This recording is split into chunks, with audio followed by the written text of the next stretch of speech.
Bismillahirrahmanirrahim. Assalamualaikum warahmatullahi wabarakatuh. Syukur alhamdulillah kita bisa berjumpa lagi di channel ini. Salawat dan salam selalu dan tetap tercurahkan kepada junjungan kita Nabi besar Muhammad sallallahu alaihi wasallam. Allahumma sholli ala sayyidina Muhammad wa ala ali sayyidina Muhammad. Harapan dan doa saya semoga saudaraku semuanya selalu diberikan kesehatan, dilapangkan rezekinya, diampuni dosa-dosanya, dan dipanjangkan umurnya. Amin ya rabbal alamin. Sahabat beriman yang dirahmati Allah, kehidupan berumah tangga yang dibangun oleh Nabi Muhammad SAW dengan Khadijah bisa menjadi contoh teladan dalam kehidupan sehari-hari. Meski manusia sekarang tidak ada yang mampu menyamai, setidaknya bercermin pada kisah-kisah beliau melalui buku maupun sumber informasi-informasi sebagai rujukan. Setidaknya ada 20 kewajiban seorang istri kepada suaminya yang harus dilakukan. Yang pertama, menghayati fungsi istri terhadap suami. Istri harus selalu menjadi penyejuk, penyedap, pesona dan pemberi semangat hidup bagi suaminya, laksana perhiasan yang selalu menempel pada diri seorang wanita. Yang kedua, menjadi wakil suami dalam keluarga. Istri harus mengelola, menjaga dan bertanggung jawab terhadap kehormatan, harta dan segala urusan rumah tangga ketika suami tidak sedang di rumah. Istri harus menempatkan diri sebagai wakil suami selaku pemimpin rumah tangga. Yang ketiga, mentaati perintah suami dalam kebenaran. Seorang istri hanya boleh mentaati perintah suami selama perintahnya itu benar menurut syariat Islam. Bila ternyata bertentangan dengan agama, wajib menolak perintahnya sekalipun memikul akibat-akibat yang pahit. Misalnya terpaksa harus bercerai dari suami. Yang keempat, meringankan beban mahar suami. Islam menganjurkan agar wanita yang solehah meringankan calon suaminya dalam membayar mahar. Rasulullah Shallallahu Alaihi Wasallam bersabda, wanita paling baik adalah wanita yang maharnya paling sedikit. Hadis riwayat Tabrani. Yang kelima, melayani kebutuhan seksual suami. Setiap istri wajib melayani kebutuhan seksual suaminya dan tidak boleh menolak atau menundanya, kecuali karena alasan yang dibenarkan oleh syariat Islam. Misalnya sedang haid, nifas, puasa wajib, haji dan umroh sebelum tahallul.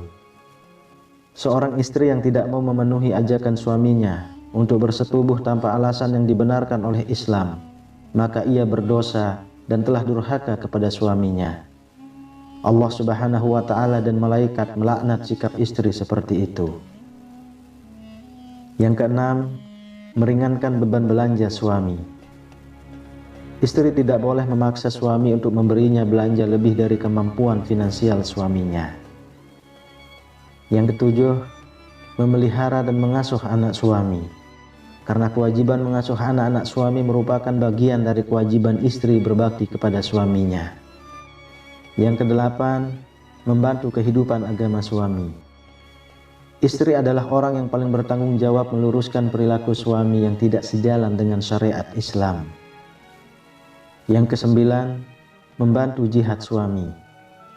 Istri harus rela melepaskan suaminya pergi menuju jihad fi sabilillah. Yang kesepuluh, berdandan untuk menggairahkan suaminya. Istri yang membiarkan tangan lelaki lain meraba tubuhnya akan membuat suaminya jijik memandang dirinya. Pelihara, rawat dan hiaslah tubuh hanya untuk suami. Yang ke-11, memelihara harga diri dan harta suami. Istri mentaati suami, menjaga harta suami dan memelihara kehormatannya pada saat suami tidak berada di rumah.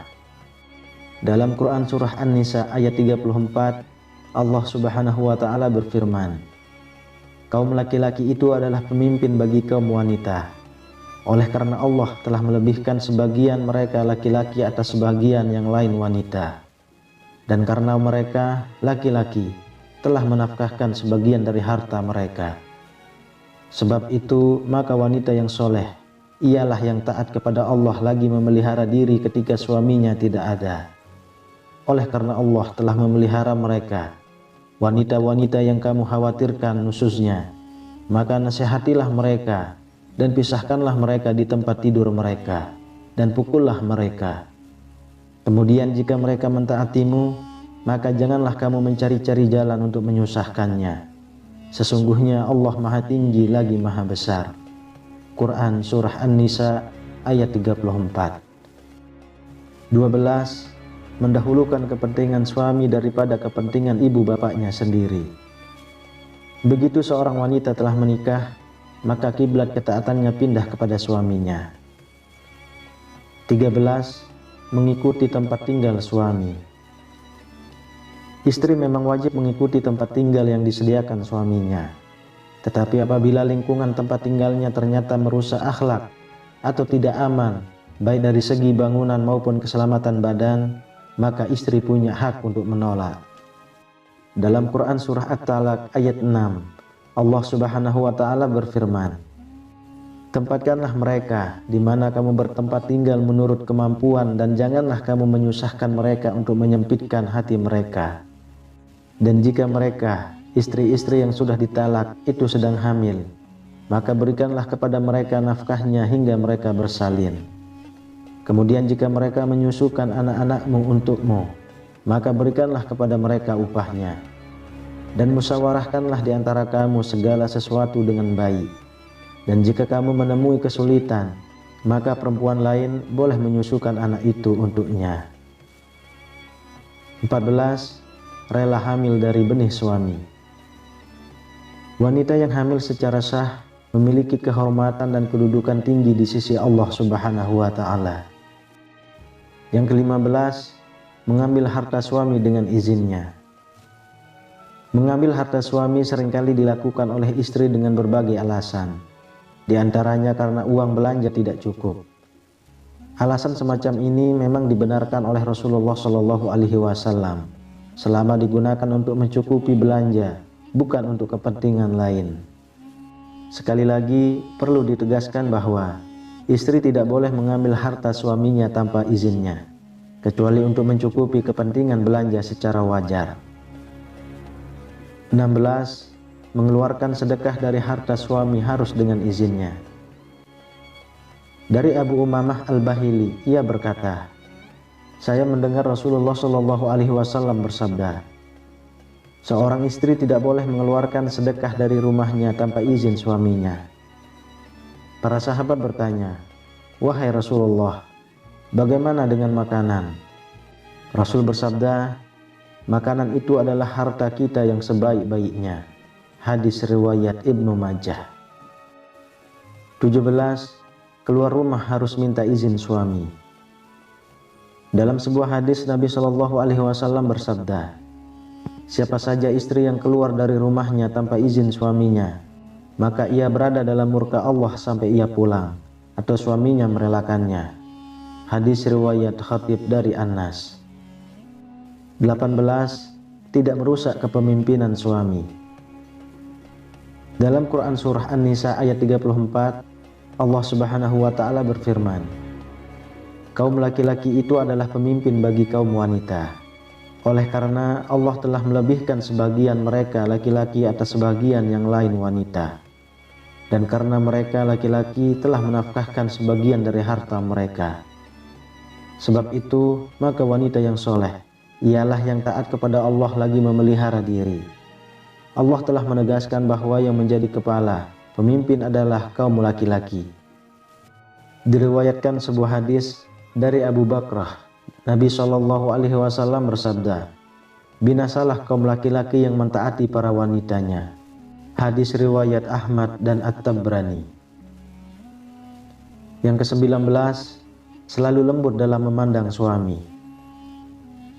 Sikap lembut istri kepada suami ini maksudnya adalah istri bersikap ramah, murah senyum, berlapang dada dan santun kepada suaminya, walaupun suaminya sedang marah.